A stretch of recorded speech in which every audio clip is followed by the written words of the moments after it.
kababayan, ipanalangin natin si Pangulong Bongbong Marcos dahil binuksan na ang baul ng katotohanan at umaalingasaw. Pangulong Bongbong Marcos, naninilikado, baka balikan. Halika, atin itong pag-usapan mga kaibigan. No, because I see people having a hard time and and they don't deserve it. Walang ginawa yan kundi magtrabaho, kundi mahalin ang pamilya. Ipanalangin natin si Pangulong Bongbong Marcos dahil binuksan na ang baul ng katotohanan at ito ay umalingasaw. Mga kababayan, may tanong ako sa iyo.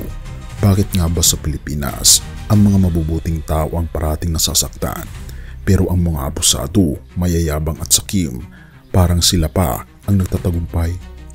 Kung iisipin mo, parang unfair, diba? Grabe, dahil kahapon mismo, si Pangulong Bongbong Marcos Jr. ang hindi na nakapagtimpi. Nakita nating lahat, namumula ang mata, nanginginig ang boses at halos maluha sa galit. Hindi dahil sa kahinaan, kundi dahil sa bigat ng katotohanan na unti-unti nang bumubulkar. And what can we do? What we can do is to find out how this happened, who are the people that are involved, make them answerable for their wrongdoing, and fix the structure so this is not allowable. Nakikita ko nyo yung massive corruption na nangyayari, no? I mean, no, I'm not disheartened, I'm not disappointed. I get very, very angry. How can you do this to people that have worked every day of their lives? Walang ginawa ito kundi magtrabaho. Nagsakripisyo ng mahirap for very little. Kukunin nyo pa sa kanila yon para bumili ng Rolls Royce. Ba't mo paparusahan ang mabubuting Pilipino? Walang ginawa yan kundi magtrabaho, kundi mahalin ang pamilya.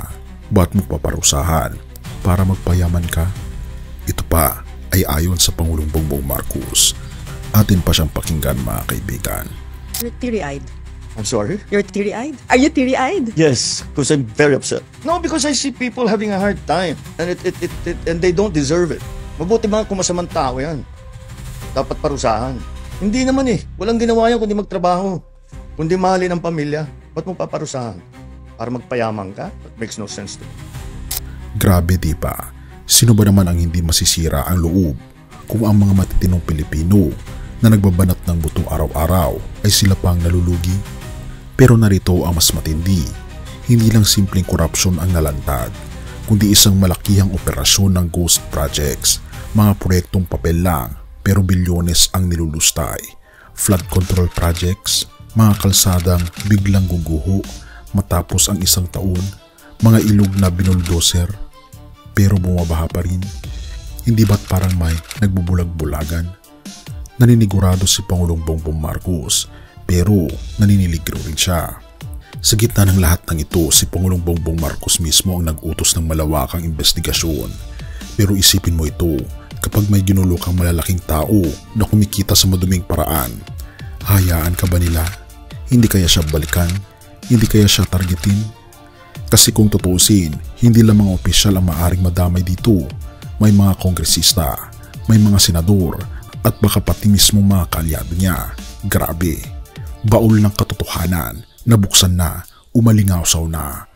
Isipin mo na lang, ilang dekada na raw itong sistema, paulit-ulit. Parang bangungot na hindi na tayo magigising-gising. Pero ngayon, mismong Pangulo na ang nagsabing, sweep it clean, alisin lahat ng bulok. Ngayon ko lang nakita na ang isang presidente handang isugal ang lahat para lang ipaglaban ang mga ordinaryong Pilipino. Pero kung totoo ang kasabihan na kapag bumasag ka ng baul ng sikreto, lahat ng amoy lalabas, handa na ba tayo sa baho na maaaring sumabog? Do you ever regret being president? No. Why? Because I am given the opportunity to actually, the privilege, the opportunity and the chance to actually do something. All of the things that I complained about all my life, now I can do something about it. And that is the greatest privilege that anyone can be granted. So no, I don't regret. Tayo ang kailangan niya. Mga kababayan, hindi biro ito. Hindi biro ang kalaban ng Pangulo. Kung hindi natin siya susuportahan, sino ang tatayo para sa kanya? Kung tatahimik tayo, hindi ba't mas lalo tayong pinagtatawanan ng mga mandarambong? Kaya lahat tayo mga kaibigan, ipanalangin natin ang ating Pangulo dahil kung siya ang nasa gitna ng laban, Tayo ang nasa gitna ng kapahamakan. Kapag bumagsak siya, grabe, sobrang grabe. Ngayon, tanong ko lang, susuporta ka ba o manonood na lang? Mga kapatid, mga kaibigan, sa gitna ng lahat ng kaguluhan, may isang paalala na hindi kumukupas. Psalm 23 verses 1 to 3. The Lord is my shepherd, I shall not want. He makes me lie down in green pastures. He leads me beside still waters. He restores my soul. He leads me in paths of righteousness for His name's sake. Mga kaibigan, ang ating Panginoon Hesus lamang ang tunay na pastol na hindi nagkukulang, hindi nandadaya at hindi naninilang. Kung siya ang nangunguna, tiyak na may direksyon, may kapayapaan at may katarungan.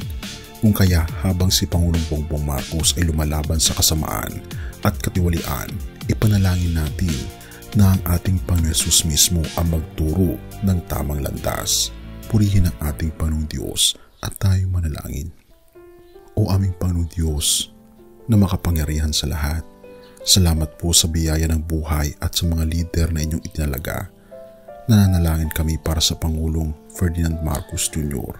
Bigyan niyo po sana siya ng karunungan, lakas ng loob at pusong tapat sa paglilingkod. Protektahan niyo siya laban sa masamang balak ng mga taong sakim. Gabayan niyo siya upang ang bawat hakbang ay ayon sa inyong kalooban. At higit sa lahat, ipaalala niyo sa Kanya na ang ating Panginoon Hesus lamang ang tunay na ilaw at pastol ng bansang ito.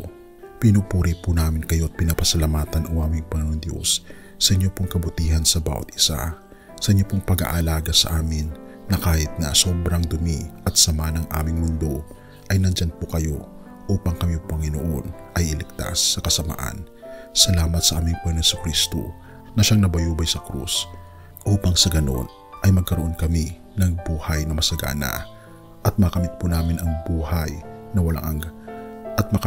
ang buhay na walang hanggan kasama po ninyo sa langit na bayan. Pinupuri po namin kayo at pinapasalamatan o aming Panginoon Diyos. Dahil kayo po ang aming Diyos, patawarin po kami sa lahat ng aming mga pagkukulang at pagkakasala at nawa po ay patuloy niyo po kaming iligtas. Salamat po Panginoon Diyos sa pagdinig ng aming mga panalangin, sapagat ito po ang aming samot hiling. Sa matamis na pangalan ng aming Panginoon Hesus. Amen.